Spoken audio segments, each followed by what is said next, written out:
கோஸு பட்டாணி பொரியல் பண்ண போகிறோம். அதுக்கு கோஸு நல்லா கட் பண்ணி வச்சுருக்கேன், அது 100 கிராம், பட்டாணி 100 கிராம், தக்காளி 1 பொடியாக நறுக்கினது, வெங்காயம் 1 பொடியாக நறுக்கினது, கறிவேப்பிலை, கொத்தமல்லி.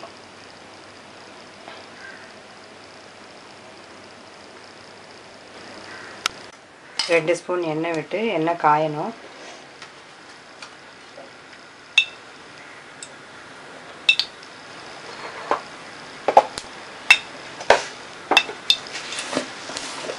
எண்ணெய் காய்ஞ்ச உடனே கடுகு போடணும். கடுகு வெடித்த உடனே வெங்காயம் போடணும்.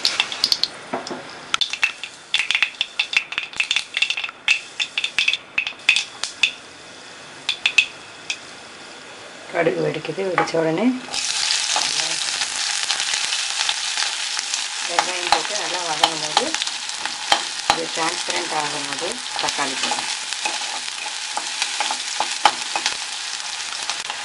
வெங்காயம் இப்போ டிரான்ஸ்பரண்ட்டாக மாறிடுச்சு. இதில் தக்காளி போடணும்.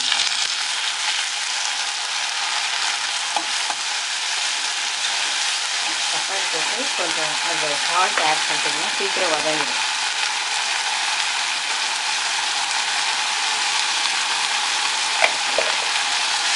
சால்ட்டு போட்டு வதக்கினீங்கன்னா தக்காளி சீக்கிரம் வதங்கும்.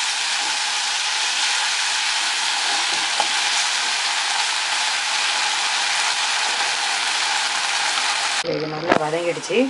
வதங்க உடனே கோஸு, பட்டாணி,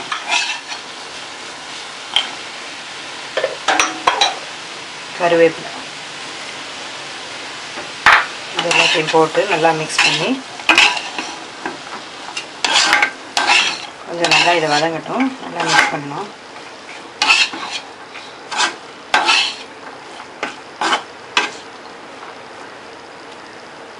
ஒரு 2 நிமிஷம் வதங்கின பிறகு மஞ்சப்பொடி, மிளகாத்தூள் போடணும்.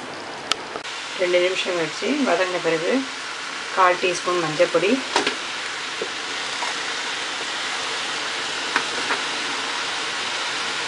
1/2 டீஸ்பூன் மிளகாத்தூள், தனியா 2 மடங்கு, காஞ்ச மிளகாய் 1 மடங்கு போட்டு அரைச்சி வச்ச தூள் 1/2 டீஸ்பூன். தேவையான அளவு உப்பு. உப்பு வந்து ஏற்கனவே போட்டிருக்கோம்.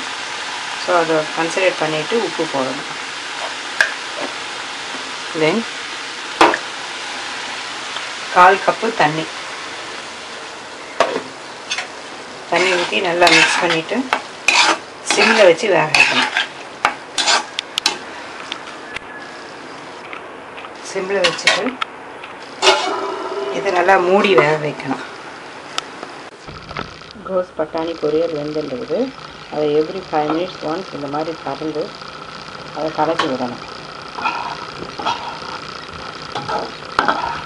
ஒரு 2 டைம்ஸ் இந்த மாதிரி கலக்கி விட்டிங்கன்னா அது மேலே இருக்கிறதுலாம் அடிபட்டு அடியில் இருக்கிறதெல்லாம் மேலே வரும். திரும்பவும் இதை மிக்ஸ் பண்ணிவிட்டு மூடி வேக வைக்கணும். மீன் ஓப்பன் பண்ணி வெந்துட்டான்னு பார்க்கணும். வெந்துட்டான்னு பார்க்குறதுக்கு இந்த ஒரு பட்டாணி எடுத்து இது ப்ரெஸ் பண்ணிங்கன்னா ப்ரெஸ் ஆகாது தான் வெந்துடுச்சுன்னு அர்த்தம்.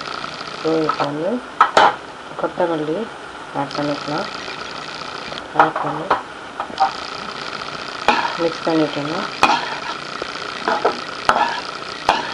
கோஸு பட்டாணி பொரியல் ரெடி.